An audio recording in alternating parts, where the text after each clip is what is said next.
Hello, and thank you all for joining us for our first HEC 98 pre-conference programming. We want to take a moment to thank the entire eCornell team, specifically Chris Wofford, Serena Stern, and Caitlin Wilson, as well as my entire team for helping us put this together. We really could not have done this without you. Without further ado, we're so excited to present for you the net zero journey, the path towards and implications of net zero hotel admissions and a more sustainable world. This programming will feature keynote speaker Eric Ricaurte, a hotel school grad from the class of 2001 and the founder and CEO of Greenview. Greenview is an international consultancy catalyzing innovation and best practices in sustainability and ESG, providing services for strategy, programs, data management, benchmarking, and reporting. With 25 years of hands-on experience, Eric is a frequent speaker and researcher on the topic of sustainability. His notable industry work includes launching the Cornell Hotel Sustainability Benchmarking Index, Green Lodging Trends Report, Destination Water Risk Index, Hotel Global Decarbonation Report, Hotel Owners for Tomorrow Coalition, and Net Zero methodology for the hotel industry. Eric is a member of the UFI Committee on Sustainable Development and the International Standards Committee of the Global Sustainable Tourism Council. Prior to founding Greenview, Eric specialized in the operations and development of nature-based lodges, theme parks, and attractions in Costa Rica, Mexico, and Brazil. If at any point, if you wish to ask a question during the presentation, feel free to drop it in the webinar chat. My team and I will gather them for our Q&A session after the presentation. Ladies and gentlemen, on behalf of Hotel Ezra Cornell, please join me in welcoming, all the way from Singapore, Mr. Ricaurte. Great. Thank you, Lucas, and thank you, everyone. Good evening or good morning. It's a pleasure to be speaking at HEC 98 on the pregame to HEC. HEC is one of my favorite events. I've had the pleasure of going once, and it really has been a special time as a fellow Cornell alum.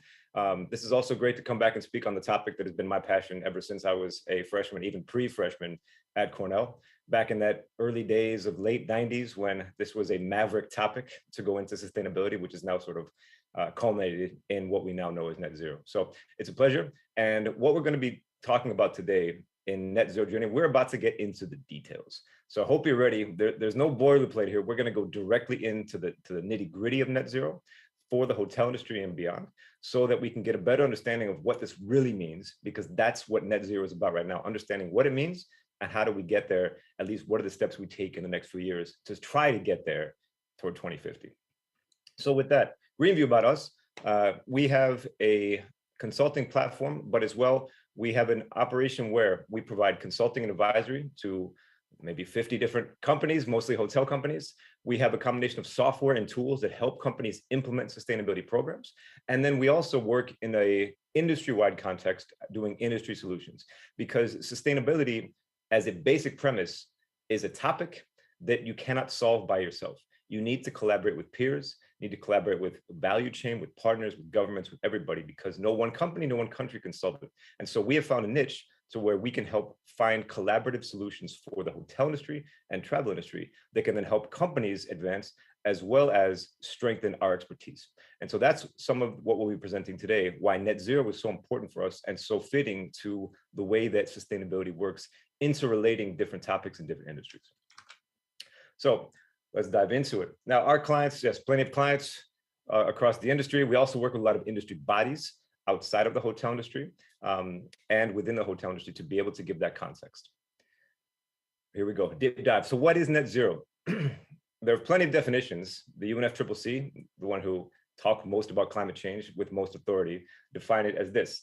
But I really like this one about the balance. If we look at the original term of sustainable development, which was coined back in 1987, development that meets the needs of the present generation without compromising the needs of the future generation to meet their own needs, something like that.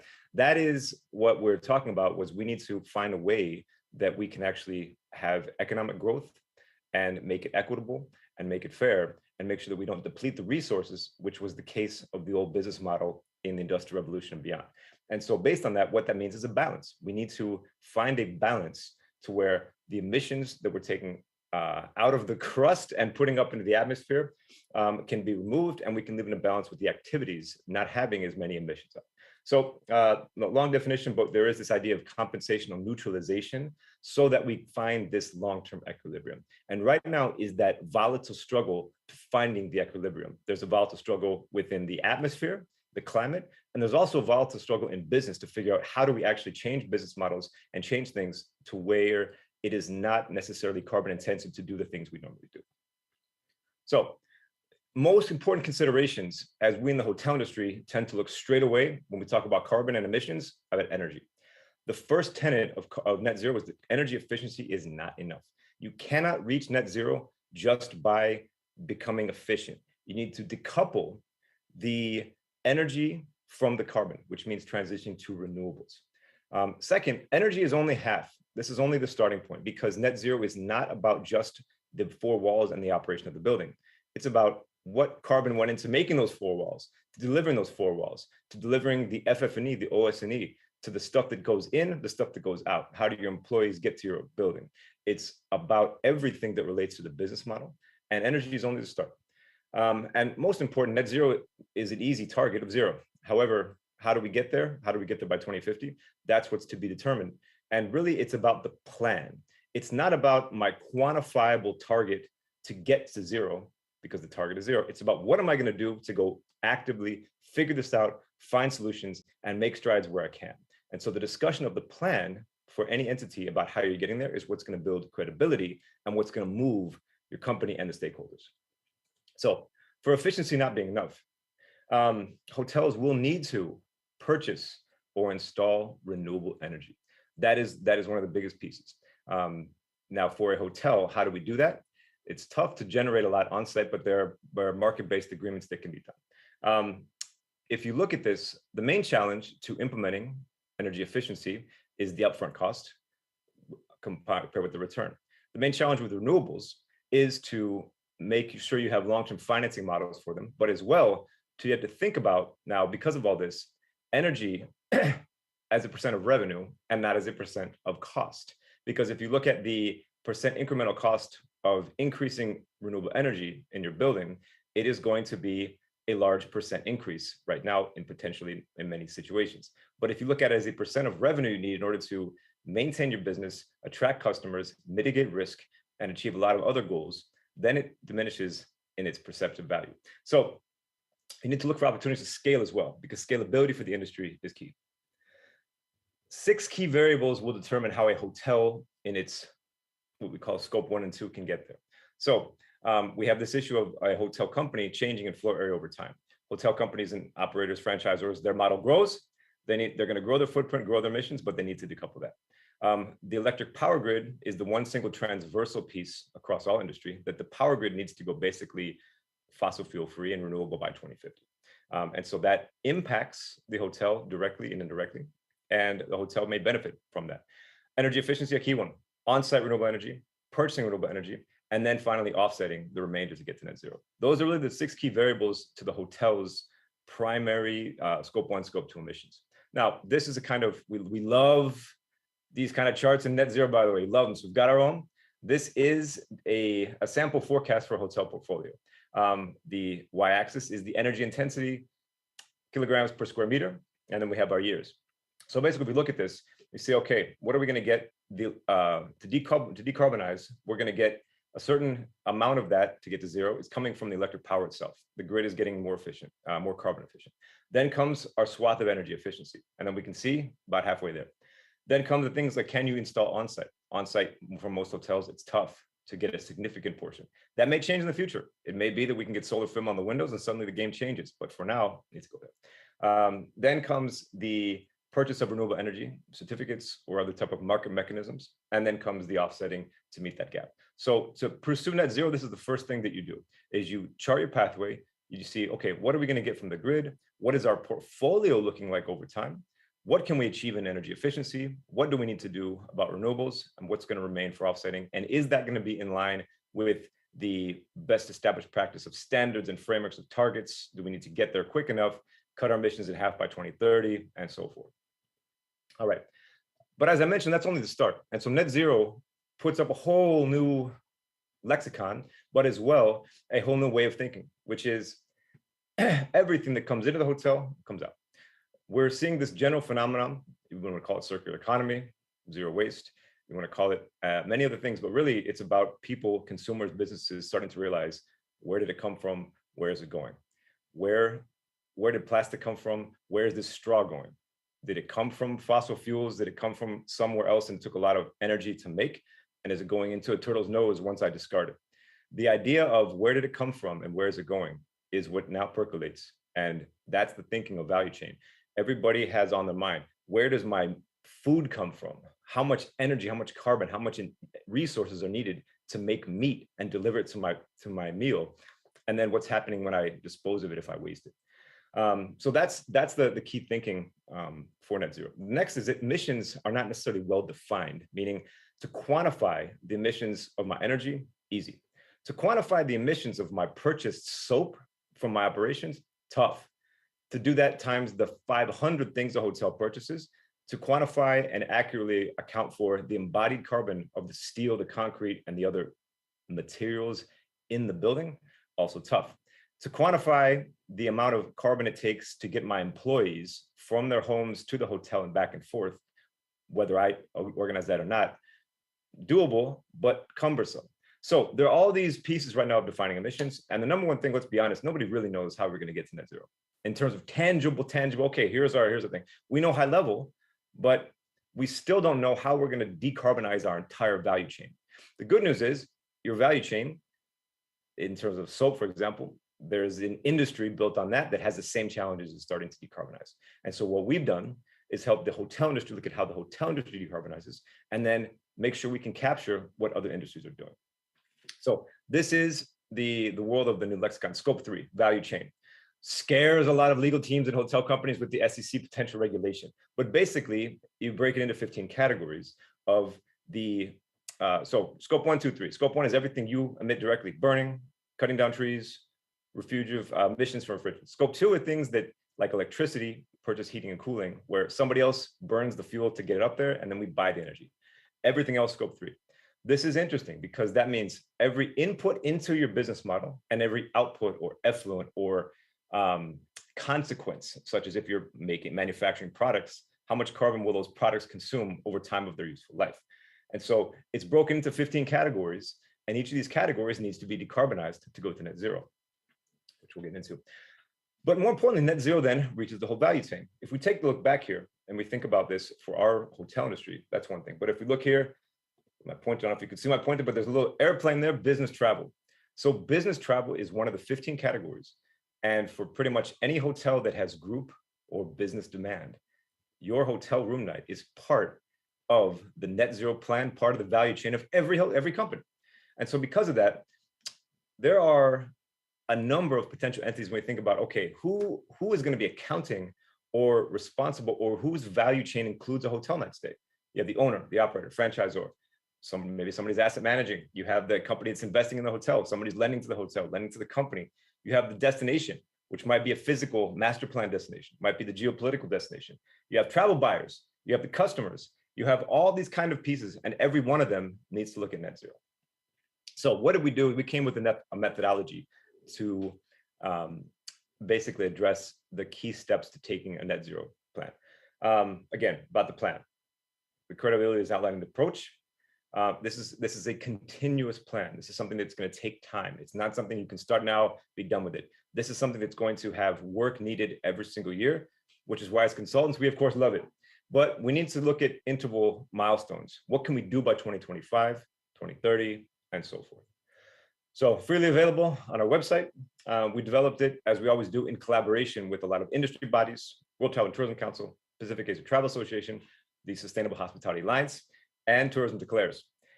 We then convened an advisory group of over 20 hotel companies to help us input with hundreds of comments and feedback, and then with the stakeholder consultation to make this practical. So we released the first edition in December last year, and we're going to release the second edition, taking all the knowledge, updates, and best practice we find, and release it next quarter. So that way you can use this when you need to go and approach net zero, your plan, and report it, or validate it according to whatever body you might need to do to satisfy stakeholders. So the methodology, which we'll go into, is 450 pages plus a little more, is understanding how to set targets, how to determine your boundaries, what are the recommended default pathways, how to quantify emissions, how to understand how your hotel fits in the value chain. And then it has a series of actionable appendices for helping utilize. Plenty of appendices on there, which will then serve to help hotels in this journey piece by piece. Okay, so when we get into the nitty-gritty of this, what is the footprint of the hotels? Again, scope 1, all the fuels you're burning on site, the boilers, any transportation, because you're burning fuels from your cars, your vehicles, down to the small things like lawnmowers. And then you have refrigeration equipment, which might leak refrigerants, and that's a fugitive emission in scope 1. Then scope 2, all my purchased energy. And then scope 3, think about it. If you're outsourcing laundry, the emissions from disposing and treating waste, the emissions upstream from everything that is bought into the hotel building, the envelope, the FF&E, OS&E, F&B, and so forth. Transportation within the destination, things that the hotel organizes. You're gonna embody carbon. And then the key, employee commuting and business travel. How do you, because your business, in order to conduct this business, requires people, those people have to get to your business. So those are some of the main ones. Now, what we did was, because there are thousands of things hotels may buy, there are so many things, and if it depends on how far down the chain you go for net zero, it's tough to actually draw the boundary, because again, once you go down value chain, there are so many potential sources of emissions as far down you go and as far upstream you go. And so what we did was we tried to come up with a practical way that hotels could get started and define a common boundary, so that in addressing what we recommend, or what are by default for the industry, you'll tackle 95, 90% of the emissions over time. So we did this based on how prevalent are these in the hotel industry, in hotels in general, how significant are they in the amount of emissions they generate, and then what are the expectations of stakeholders who might have a bigger perception of certain things like plastic. And so we went through and classified, and we came up with a prioritization, which will go into all of these. But basically, the primary combustion of fuels on site are definite. Whether you have a space heater, maybe you've got a chafing dish, you've got a secondary backup generation that you turn on once a month. Those may be so insignificant, less than 0.1% or 1%, that you can not worry about all the effort taken to calculate them. You can estimate them, or make sure you meet a threshold to be able to exclude. So we have all these here prioritized. Let's go into then the main one, the meat, energy, scope 1 and 2. So the boiler, natural gas, if you have in a fuel cell, if you're one of those cool hotels, or if you have combined heat and power, where you're generating electricity on site in whole or in part from generally burning natural gas. These are easy to quantify.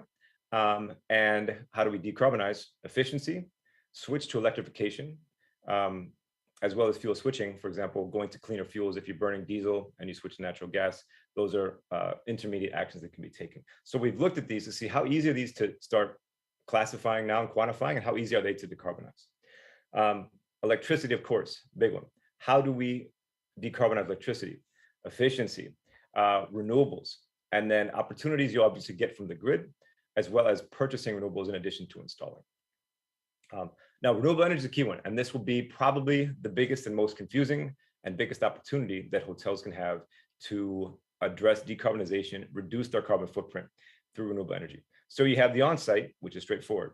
I put some wind turbines, I put a solar panel on my roof, generates electricity, feeds straight in. Not always feasible, plus then the hotel has to take the CapEx to that. So you have power purchase agreements, which means somebody else pays for the equipment and they sell you the electricity, but it's a direct feed and it's renewable. You have, now that's a direct one. You have more and more mechanisms coming up, like virtual PPAs, where somebody triangulates saying, I'm going to feed into a grid somewhere else, but then sell you that value and guarantee you a contract. There's a lot going on there, and that's probably the biggest opportunity we're seeing in hotel companies. Then you have the purchase certificates. This is a straight purchase play. I'm going to buy I'm going to fund essentially the addition of renewable energy into the grid. Now, solar is important.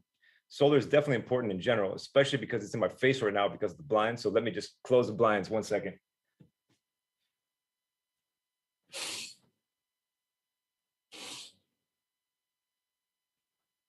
All right, that pesky time change.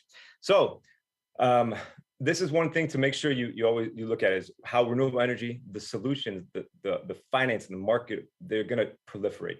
the way that renewable energy is generated and consumed will change the game for the hotel industry in the next 10 years. Said it here, change the game. All right, purchase heating and cooling, same. You have sometimes instead of me burning in a boiler, there's a central boiler in the city, in the plant, or a central chiller that then pumps in chilled water or pumps in heat. So same thing, you can actually switch that, you can be more efficient and so forth. Now we get into the value chain emissions. This is the tough one because everything we've talked about before, we generally know how to quantify in terms of the emission factors for converting 1 kilowatt hour of natural gas, 1 kilowatt hour of electricity. That's been going on for decades. But now comes the value chain. And this is the tough one. This is the one that is going to really make or break net zero. Where value chain came from in the earlier days, which as hotels and hotel operators, we sometimes are a little bit deprioritized in the world of carbon and industry because a lot of it is for the producers of goods, manufacturing, extraction, all of that. And so a lot of the things you see in the greenhouse gas protocol are meant for producers of products. And so if you have a product, it's fairly straightforward for your supply chain. But also, if you have a product, what we found is a lot of these producers of consumer goods, for example, if you looked at the amount of emissions their own buildings and their own generation was creating compared to the emissions back in their factories in Asia, extracting the materials, it was just to a point of being insignificant almost, their scope 1 and 2. So where the scope 3 is where the real emissions are. And it does no good to only decarbonize your scope 1 and 2. You need scope 3 as well. All right. There we go, we're back. Cool. All right, so there are 15 categories, the default categories, purchased goods and services. So this is the stuff you purchase. Now, this is essentially OS&E, F&B, the things that are not necessarily on the balance sheet. Then you have capital goods, and these are the upstream emissions, basically like, okay, what is the upstream emission of this tea that I'm drinking, right? Of extracting the tea leaves, got the tea bag, putting it into the tea bag, shipping it to me, all of that, right? That's upstream emissions that result from the processes to make the tea, because that's an ongoing thing. Capital goods, which are generally on the balance sheet, meaning it's the upstream emissions of the things that you have to buy and that are on the balance sheet. So this is a lot of your FF&E, capital equipment, the building itself. Then we have the upstream emissions. So this is an interesting one, which is when you have emissions from electricity, well, how do you generate electricity? In a lot of cases, somebody had to go pipe in natural gas to the power plant or ship in fossil fuels, other fossil fuels. And so somebody had to use energy to extract that gas or that oil from the ground. Somebody had to use energy to ship it in. Somebody had to use energy to create the power plant and those kind of things. And so the upstream emissions of your energy is a part of scope 3 as well. Then comes the upstream transportation and distribution for those, for example, who, again, need to get products between the supplier to the hotel, because it's not the manufacturer, but it's the transportation. Waste. So downstream, what happens to the waste when we throw it out? Somebody has to treat it. Something has to happen to it. And so that's where it gets decarbonized. Business travel, same thing. And then there's a lot of others, but really employee commuting is a significant one for the hotel industry because we are labor intensive and it takes a lot of people to make the magic happen at the hotel. Then you have, the downstream lease stats, the things that go into the hotel company, call centers, sales offices, regional offices, that kind of thing. And then, of course, our favorite in this industry, especially in the US, franchises. So franchises are a key component of that, and a tough one, because you as a hotel franchisor are selling distribution. You sell your brand, you sell your standards. Somebody else owns the hotel, somebody else operates the hotel, and you have to make sure they decarbonize because they're part of your value chain. So big game changer for the hotel industry, especially to see the bigger chains taking a big initiative to say, we are going to work with, help, and sometimes even require our hotels that we franchise to decarbonize. Now, embodied carbon emissions, let's just take a few examples, right? In the methodology, we list everything out. We took all the categories from USALI, like all 1,200 things hotels buy, and we put that in there and categorize them. So what we're trying to do now in the next 3 years is arrive at the key purchases, the key carbon purchases for their intensity and for their prevalence and spend or just significance of amounts in the hotel industry. And say, can we define and help quantify and make them commonly calculated for the most important purchases, such as paper products, bathroom amenities, those kind of things. But all these kind of things for durable goods. So if you think about all the FF&E, the equipment, all of that, that needs to decarbonize. Now, it's not a frequent purchase, but in working with your suppliers, then comes the same question. If I'm buying a piece of equipment, how was this equipment made? Was the factory run by renewable energy? Was the shipping low emissions? Was there any offsetting going on in that manufacturing? These are tough to quantify because you're essentially looking at the life cycle analysis of every product you buy. And unless the producer, the supplier, gives you that and says, we have verified, and here is our average, or here is our output for this product, it's tough. There's a bunch of different ways to do that, but really at this point, it's still an estimate and a proxy. And the lowest level of accuracy is by spend, meaning, okay, on average, $1 of spend in this item or this category of items is X amount of carbon. Now that's a tough one because then what about inflation, which we know about now? What about if I'm going to increase my spend over time, can I decarbonize? But what we need to do is move from spend-based calculation to activity-based and getting the information from the suppliers. So again, plenty of stuff that you can do to decarbonize that. Can you repurpose? Look at circular economy, look at your materials, timeless design, see about the life, the useful life, and extending the useful life. Leasing, this idea that I'm going to get somebody to take back and reuse or repurpose my material. Now you have plenty of this that's now going on in the circular economy world. The ongoing consumables. If we look at the OS&E, for example, F&B, when we get into plastic, garbage bags, cups, food items, that kind of thing, these are big. So it's not just your beef, which is probably the number one, but it's the other things that go into the F&B operation. When we look at the amount of plastic, because we've done calculations for hotels in terms of what's the total amount of plastic the hotel consumes, number one or number two is the garbage bags. And so those are some things that if we say, I'm going to reduce single-use plastic, got garbage bags, cling film also to deal with. But slippers also, by the way, you got to decarbonize the slippers. Those slippers, if they're plastic, those weigh a lot, pretty intensive, and if they're pretty, hopefully single use in the hotel. And so those are the kind of things that everybody, again, is looking under the hood and seeing what's it made of and what's the carbon intensity of it, or what is the expected carbon intensity of it. But this is where when we talk about food, if you reduce waste, then you reduce carbon emissions. If you can reduce waste because you reduce the amount of food produced, you're smarter in your plating, you're smarter in your buffets, then you have the upstream and the downstream gain. Local sourcing is huge because the transportation is big. And of course, moving to vegetarian, plant-based, vegan, that's the number one that we're going to see in the food and beverage world, which is why it's such a big force that's going to happen, not only because it's beneficial for health, beneficial for the environment on several levels. And there's sort of an easy one because it affects the consumer directly to say, what can I as a consumer do? I can just consume less meat and I can consume more local products when financially viable. Now we get into our OS&E. So all these kind of things. Now, again, these are the multitude of things to consider, but what hotels then do is say, let's look and see what are we purchasing most? What are our biggest spend items? What are the things we're buying the most of? And can we work to make sure that they're low carbon, or they're not single use anymore, or they have a designated circular economy solution for them? To be inserted, that's right. That's on purpose, because how do we decarbonize this? It's a tough one. It's a tough one. There's now anecdotal things that can be done, but overall to say, how do we decarbonize the OS&E from our hotel? That is something that we need to help figure out in the next 3 years. How do we tangibly quantify and really decarbonize this on a massive hotel industry level? That's part of the NetZero methodology, is as a milestone, what can we do by 2025? In some cases, it's let's go figure this stuff out by 2025 and then take it from there. Meanwhile, we're focusing on decarbonizing our energy from the hotel. Okay, so those are some samples, by the way. There's a lot more in the methodology that goes deeper into each one of these and where you can look to quantify. Then comes, okay, I found my emissions. I know more or less what I need to do. Let's plan on where can I get and how do I get there?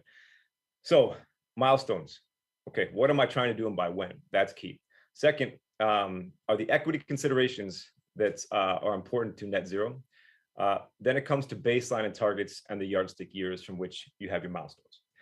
Now, equity considerations are an important one, deriving from the UN Race to Zero, which was an initiative of the champions of the hosts of the UNFCCC, COP,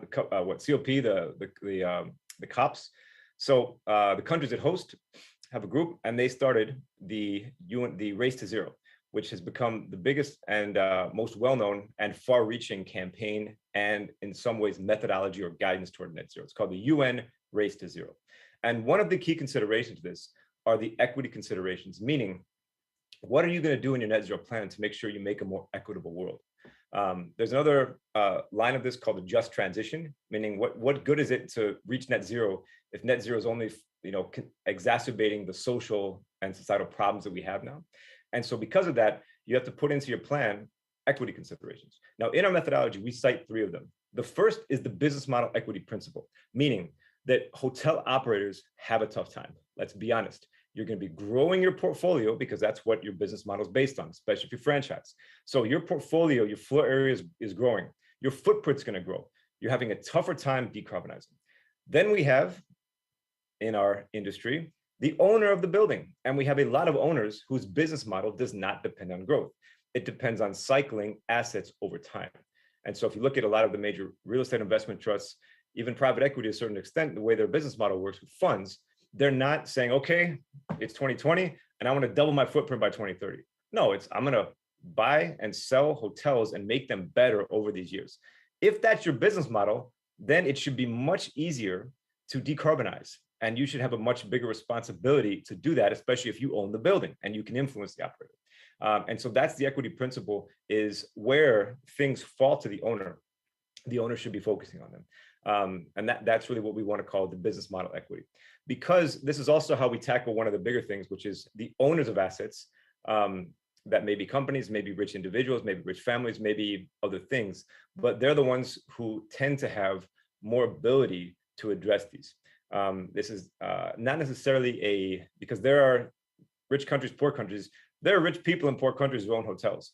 And to say that a rich person in a poor country should not have to decarbonize because they're in a poor country is not necessarily an equitable piece. And so that's where the business model is important, because the hotel owners need to take stock of this. Then the regional equity principle. Now, this is where they're in a portfolio level. I'm looking at this for hotels.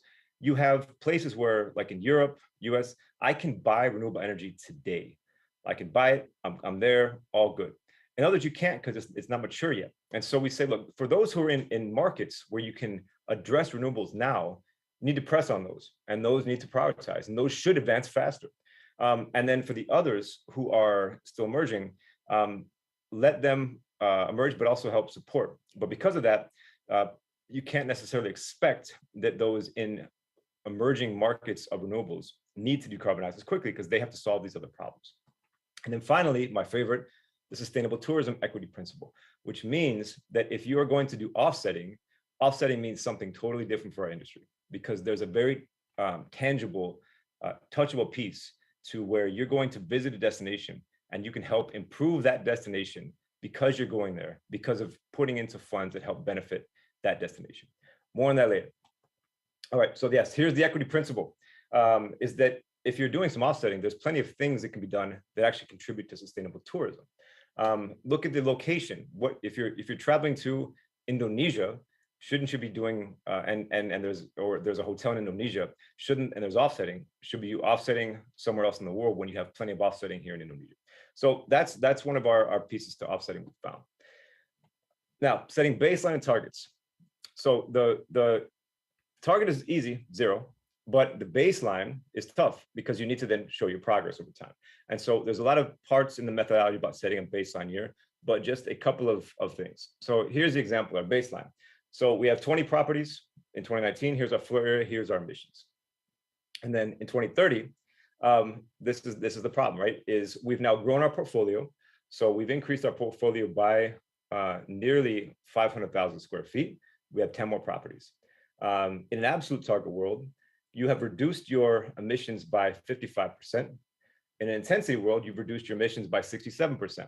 So this is the interplay of intensity targets need to equate to absolute targets, meaning it doesn't do any good in the interim to decrease your intensity, but increase your portfolio significantly more in the absolute. So these need to match up. And therefore, to meet a 55% intensity versus a 55% absolute, you see the difference here. So this is where this interplay of making sure that you can meet an absolute target with an intensity translation is key.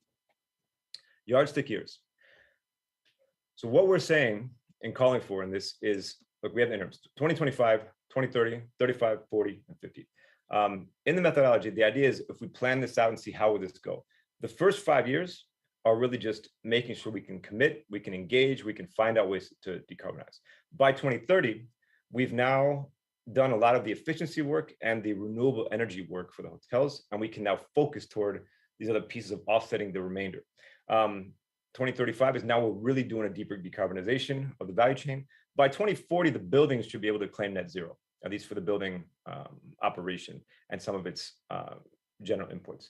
But 2050 is going to take a long time. So there are several key components, and I'll skim through these. But for example, the plan calls out what should we do in each category by 2025. And so here are some rules of thumb that we put in. What type of intensity reduction will help? What type of metrics, what type of actual intensity thresholds will work? And can you demonstrate reductions tangibly for those that are separate from the main ones? Now, for franchises, for example, one of the big KPIs, let's just make sure we get the data by 2025. So improving data quality is part of the plan, especially with these like waste and other things. We still need to be able to quantify accurately. So the next few years are about quantifying. And then we go, so by 2025, the idea is that most of this you can actually estimate or quantify at least your activity. So I'm getting beyond just the amount of spend, but how much soap am I buying? How much beef am I buying? At a portfolio level, it's tough, but it needs to come more apparent. Then by 2030, you see we have a lot of these thresholds. So we need a 66% emissions intensity reduction, or a 45% absolute. Some thresholds. Cumulative performance and energy efficiency, now getting into, we should be at 100% renewable electricity in the immediate markets, or the ones where it's available, and 50% where it's only emerging. And then in other scope 1 and 2, needs to decarbonize what you can. And so on and so forth. By 2030 is when you can accurately quantify and start to decarbonize pretty much everything in the hotel and its value chain. So that's really what we're working toward now. So a quick word about offsets as well. Offsets are important. They're a part of the equation. There's a lot of discrediting of offsets, but they have a role. So that's the main point here, is to make sure that you consider offsets and the role they can play in tourism, which is our larger industry. All right, so for getting started, here's the easy one. Okay, how do I get started? This is where we help companies. Let's do that modeling. Let's talk about engaging others. Let's go study what we can do for efficiency, study what we can do with renewables, identify, quantify your emissions, get your offsetting, model your pathway, set your commitment. Fancy, all easy, sounds great. But we know in practice it's tough. So now what I've talked about is net zero. But for the average industry stakeholder, we are like so far beyond the day-to-day conversation. And they're still, some are still trying to understand carbon. Or where do I even get started? What do I do? If you come at a hotel with this massive net zero world, does not equate, it's gonna, short circuit. So this is in general about sustainability. What we do at Greenview is we help the hotel industry define and get a basic understanding of sustainability, because we take for granted now, but a lot of this stuff still needs to be defined. And so what we've done is we have played a central role in help defining it. We help develop methodologies. We put initiatives out to get these step 1, these step 2 going for the industry. We've helped define, how do you measure carbon? How do you measure waste? How do you measure plastic? How do you benchmark among industries? How do you set basic criteria? And there's a lot of them we have on our website and through our resources, but I'll go into a few here, even more. So plenty more that we do here, but the net zero methodology fits into that, which is how do we get started and how do we approach sustainability? So the first and most important is HCMI. This is something that happened about 12 years ago now, where the hotel industry got together and said, we're going to commonly define how you measure the carbon footprint of one room night. one night stay, and I can give that to a buyer. And so check that out, freely available. We were the original authors of that, and we are now helping, and we just authored and helped release the 2.0 version along with its corresponding tool. That's HCMI, again, coming together with a bunch of industry groups, companies, and making it a real practitioner usable metric that everybody agrees on. Because unless you have common metrics, which is a theme for NetZero, unless you have a common way for measuring things across all companies, you're only delaying because you can't really move forward. You need commonality. All right, and we've got a tool freely available for any hotel, individual hotel that wants to calculate their carbon footprint at the Sustainable Hospitality Alliance. You can go online.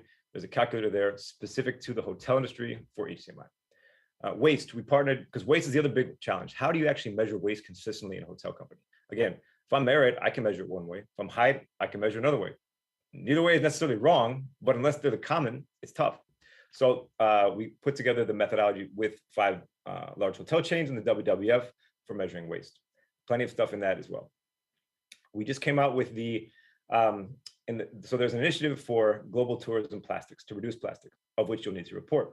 So One Planet Network, in partnership with the Alliance, had us do the plastic reporting tool to where how you should prioritize and report and reduce the amount of plastic you use. Then comes, okay, well, we know how to measure stuff, but what are the things that we should be doing? How should we get started? So something came out called the Hotel Sustainability Basics. This was an industry-led initiative of 20-something hotel companies as well, with a lot of Asia focus, that was taken on by the World Travel and Tourism Council, who then contracted Greenview to be the technical partners. So we helped launch and said, okay, of all these different frameworks, criteria, everything out there, what are the main important things that any hotel should do in any place in the world that's universally applicable? So there's 12 of them. Again, measure energy, water, waste, and carbon, and then put in a plan to reduce. Have a linen reuse program, single-use plastic, water bottles, toiletry bottles. Get into green cleaning, vegetarian, vegan options. And on the community side, do something to benefit the community and do something to reduce inequalities, which is the way we can address diversity universally, because it means something in different places, as we know. So we helped develop that, launch it, and put it out there. So that's the basic stuff, but then comes how do we catalyze? And this is Greenview's also niche expertise. We tap into this hotel industry focus in hotel world. So there are 5 things that we can do to catalyze. First, performance benchmarking. Now, this is CHSB, our beloved CHSB index, which we developed, published freely available through the Cornell Center for Hospitality Research every year. Massive data set, an important one, where we take the data from hotel companies uniformly. We calculate carbon uniformly. We benchmark based on market, based on segment, in 12 different metrics: energy, water, carbon, renewables, and forthcoming waste, so that you can see in any market what is the average, what's the median, what's the mean, what are the quartiles for performance that you can then benchmark against. And participants get a customized, a confidential benchmarking report with their market in more granular detail. And again, we covered in our terms: per occupied room, we got a per room floor area, we put in the HCMI metrics, and we cover the key industry segments. So, benchmark reports, nice and fancy for the hotel participants. Key takeaway here is that what we find is in any market, this is just a sampling of Asia, if you look at 100 hotels in a market, similar size, asset class, out of the 100, the 75th performer is usually twice as efficient as the 25th performer. And so there is a massive opportunity to increase efficiency in energy and in water across any market. The distribution of energy and water intensity in the market is massive, meaning at the 100, 200 things you can do to reduce energy, reduce water, there's always something a hotel can do. So we give the base intelligence to identify that based on real data. Same thing in water in Asia. It's amazing how the gap is 2 to 1, 3 to 1, 3.0, 2.0 amount. CHSB now, we have over 24,000 hotels, most, if not all, the major chains that have mid-scale and above. And the applications are great. We've been able to put this into business, into travel buyers, policymakers, offsetters, and we've created something called the Hotel Footprinting Tool, which takes that HCMI data, which is what is the footprint of one room night or meeting space. We consolidate it in CHSB, and then we convert it into an industry tool called the Hotel Footprinting Tool, freely available online. So where you can go in and say, okay, I'm going to stay in a 5-star hotel in London. What's my footprint? I'm going to stay and I'm going to occupy some meeting space. So that's online, freely available. And then we give that bulk data set, or it's used by industry bodies, by governments, by business travel. Got the FIFA World Cup using our metrics. Again, that's the collaborative effort of common methodology. Because the industry developed a common methodology we helped, we can then do aggregate data intelligence benchmarking, and we can give a benefit as the value chain of the hotel industry. All right, 5 more minutes and then we'll take some questions. So one is the performance. We love the performance, everybody's in there. But my personal view is that the performance is not as important as benchmarking the best practices. This to me is the key to sustainability because it's a moving target. If we look back in 1992, maybe the HEC crowd was not born yet, but back in 92, what was a sustainable practice? Lynn and Towery's program, that was pretty much it. So if you were a leader and a leading sustainable hotel in 92, of course, there were the outliers, the Maho Bays, the others, but most hotels were doing a few things. That hotel's practices in 92 would be a laggard today. And that's the way sustainability goes. So if you are in 2030, what's going to be a leading hotel?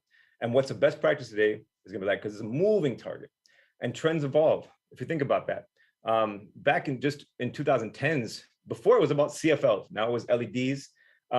Plastic was not on the radar at an industry level. And so this is a moving target, it's going to move forward. So we tap into this moving target and this benchmarking of best practice. And if we look at this, here's the challenge. If we look at actual data for the uptake of Lynn and Towery's programs, it took 20 years to go from innovative practice to common established. Same with other things. But we don't have that time. We need like 10 years. So we want to catalyze the uptake of best practice in the hotel industry. So this will be coming out shortly in a few weeks. The Green Lodging Trends Report, same thing. We take data from 27,000 hotels across the world and we benchmark them on 75 best practices. So that we can then say, okay, is this an innovative practice, established, emerging, or common? And we try to, through this knowledge and data intelligence, push hotels to increase in the things that they're not doing. And we've seen this, for example, measuring carbon footprints has increased, green roofs has increased.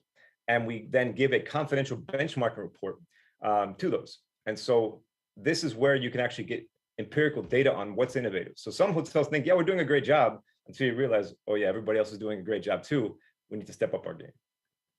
So we have this every 2 years, and we will be putting this out, but every hotel gets a benchmarking report. And it shows the prevalence of practices in your market, in your country, and globally by segmentation, so that you can see and basically give a rationale for why you need to improve. We put out other studies too with Horwath in Asia. We do this for 2,000 hotels. The benchmarking of practices, energy, carbon feeds into our other. Risk benchmarking is another one. So one thing is, what is it that we're doing in the hotel? But in ESG, we need to look in the broader context. Because again, this is all going to help hotels to push down the net zero journey. Risk benchmarking is important. So there are certain risks around water, climate change, biodiversity, and socioeconomic things. And so here, by benchmarking and saying, okay, and I have a portfolio. What are the portfolio places where water is most scarce? Why is water scarcity important? Because if you have more water demand in a destination than you have supply, you're going to have restrictions, water costs are going to go up, or you may run out of water. And so understanding these risks to your business will help you make decisions that can help actually all translate into the same net zero and decarbonization solutions. And it's all about the resiliency then to transition. So think about sea level rise, all that, but also biodiversity. Are you close to a protected area or species that you need to protect? And then are there the social pieces, socioeconomic factors that you should focus on? This is in Seattle, for example. Okay, poverty, unemployment, relatively lower on the scale of the US, but obesity is high. So let's put in a community program to help combat obesity. These kind of things really help a hotel understand its context and then give another push to get started.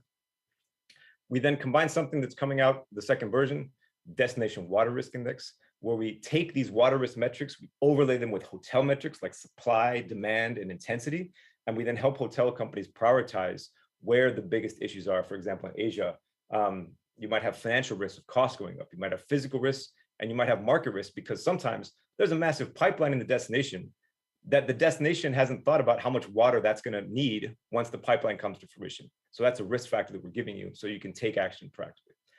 Collaboration. Two big elephants in the room to wrap up. To get things done, again, sustainability, can't do it by yourself, have to collaborate.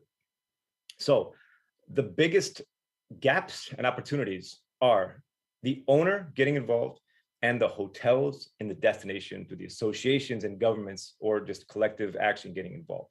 Because one hotel chain may be big with thousands of hotels, but that's going to have supply chains across every single country and differentiate owners. And so we work to get the owners involved. So we established something in Asia called the Hotel Owners for Tomorrow, or the HOT Coalition. This brings together 30, 40 hotel companies across owners and operators, where you try to get that step one for an owner, which is do these 5 things. Think about sustainability in your investment decisions. Consider efficiency and renewable projects. Doesn't mean you're going to invest, but at least consider the P&L, at least consider the ROI. Monitor benchmark so you can get that mindset. Support and work with the brands who are giving plenty of tools that aren't being used necessarily, and share your best practices peer-to-peer. We hold closed door roundtables. We just reactivated this. We held 4 this year. Here's some examples where we bring together the owner stock from the Philippines, from Singapore, from Bangkok, and regional to talk about the challenges of sustainability, bringing together people from the hotel development position, the owner position, asset management, sustainability, and operations engineering. It is a fascinating discussion to get these people in the room to talk about really what the challenges are and how we can work toward them. Stimulating more dialogue, getting more owners engaged, and making sure they're part of the conversation. And then finally, the destination collaboration. So this is where, when a destination comes together or works, there's a lot. So Singapore is an example. There's plenty more out there. We didn't do this, but Singapore came up with a roadmap on sustainability, wanting every hotel to measure carbon and to get GSTC certified. So we can then collaborate more with the destination because they have a common platform and we can provide services to dozens of hotels in Singapore at once. So here's us giving a workshop on carbon calculation to 50 different hotels in Singapore. And then them collaborating among themselves to find solutions. That's the kind of destination thinking that's needed. But then if you want to make it fun, what we do, I'm most proud of in Phuket, we put on the biggest sustainable tourism conference in Asia in Phuket. We bring in the hotel association, this is the hotel association, and we have the FIST event where we then have an exhibit with all the various vendors. We bring in content so you can learn more about how to reduce plastic, how to reduce waste, what about green finance, what about certification. Bring in people from Phuket, from Thailand, and from the region to discuss and collaborate and make it fun, make it exciting, make it innovative, and make sustainability a topic that you want to learn more about. That's how you stimulate collaboration in our industry. And so that's where we're trying to stimulate this more. And Phuket's one of the examples of making sustainability fun, inviting, and not too boring and tedious like the first part of my discussion. So that's my main message is look for collaboration, look for ways to get started, and then from there, take it one step at a time because it is a journey. All right, that is the presentation. And I think I'm a little over, but we maybe have some time for some questions. I see some chats. All right. Yes, so thank you so much. That was truly super insightful for all of us. And yeah, over the course of your presentation, we have gathered some questions from the audience as well as some students. So to start, people are price sensitive when it comes to booking hotel rooms, and sustainability can be seen as expensive. So in your opinion, what do you see as the effect on hotel room prices, and how can hotels be convinced to adopt maybe some more expensive changes in relation to sustainability? So I think number one is to convince, which is tough, to think about it holistically. Now, if we're going to do the asset manager line item squint on a balance sheet, on the P&L, line item, oh, cost more, then we get into the system where we're looking line by line. But some things you can clearly do to reduce cost, especially with the pandemic. You can stop buffets, you can reduce the amount of plastic, you can actually, there's a lot you can do that will cut costs and you can justify it. And what's wrong with saying to the customer these days, hey, we're cutting costs because it's going to help the environment. And as long as you are transparent about it. So there are things you can do that clearly do it. Now, there's so many operational tweaks you can make to the hotel that reduce energy. Just go in and check the flow on your faucets. And some of them are sure bad, you can fix those and save money. So there's plenty of things you can do to save money. But if you take that and put it in a silo, and you take these cost increase and put it in another silo, then you're never going to get anywhere. Think about it holistically, about how does this collectively, one, maybe make the staff happier or improve staff needs? How does it tell a better story to the guest? How does it get in that mindset of looking for opportunities? And then also, how do I consider it as a future proofing? So there's some things that might have a longer ROI, but give the context. Hey, you're underperforming among your peers, or there's a big risk that your water costs are going to go up. So you need to get into that. Those are some of the things in the way to look at it. The other, I mentioned it before. If you look at, especially those who have business and group travel, the increasing requests coming from customers on this, there's a cost of doing business. So if you think about it as a percent of revenue, as a cost of goods sold, instead of an increase in your utility costs, for example, in renewables, then you change the game and you change the thinking. So that's the way I would look at it. But also, think about what's going to motivate your staff. And as we know these days, staff motivation is key to profitability. Awesome. Thank you so much. The next question we have for you is, here at the hotel school in our classes, we learn a lot about the owner-operator conflict. So in your experience, has the differences in opinion between hotel owners, operators, and brands been a significant obstacle in achieving sustainability goals? Definitely. It makes for a great discussion too. It's a lot of fun because you got to get them in the room. If you get the owner and the operator in the room to talk about this, you come up with a faster discussion. So one, that's how you reduce the obstacle. That's what we do with the Hot Coalition. Because the thing is, one of the main problems with this is the starting point. The people in the hotel development roles that are so coveted, so loved, so flashy, they got the fancy, outfits and everything. Those people are the front lines to the owners. And when we started getting into this, we realized most of them had no sustainability knowledge. They were given no resources, and they were afraid to even talk about it to the owner because it might kill the deal. And so what we realized is the hotel sustainability ops teams, they need to give the development people more things to sell sustainability. That's the other thing that in an ideal world you look at is, what kind of owner do we want? Can we attract or look for a deal where the owner is interested in sustainability? Can we sell them on this from the very beginning? That's the starting point. Then the next, the owners, they've got a different operating model. They've got a different, their cycles. There's a lot of problems there. A lot of just, again, it's a systemic challenge. If I'm going to sell this hotel in a year, 2 years, why do I need to invest in this right now? Let me just sweep this under the rug, let somebody else do it. Or, I built this hotel and I'm going to sell it for the real estate appreciation in 6 years. Why do I need to invest anything else in the next 2 years? I just built this hotel. So there's all these issues, but again, where can we find solutions and incentives to make things work? It all starts with dialogue, and it starts with looking at that piece. But one thing you're going to see, more and more owners are going to drive this because they're going to face similar pressures. We're now working with a lot of private equity companies because when they went out to do their raises for their funds, to family offices, to banks, to sovereign wealth funds, to wherever else they go, they started getting questions. So I'm gonna give you some money for a hotel. What are you doing about ESG? And suddenly they need to do something. And so we're seeing a lot more pushes. But in the limited service, more economy segments, we're gonna see the bigger need. But again, dialogue's there, a lot of owner interest is there. And it's just gonna take time, but need to bring them to the table to discuss these challenges. Thank you so much. So I think that may be all the time we have for questions. So as we approach the end of our keynote today, I just wanted to take the moment and thank you for the time that you've taken out of your day. Your words truly align with the vision that we as students hope to see for the future of our industry moving forward. And to the audience from around the world, thank you so much for joining us. And please register at the link in the chat or at hotelezracornell.com for HEC 98. The theme for this year's HEC is Expo, envisioning a sustainable and equitable future through global hospitality. And Mr. Ricaurte gave us a wonderful, wonderful taste of what that will look like in person in Ithaca, New York on April 20th to the 23rd in 2023.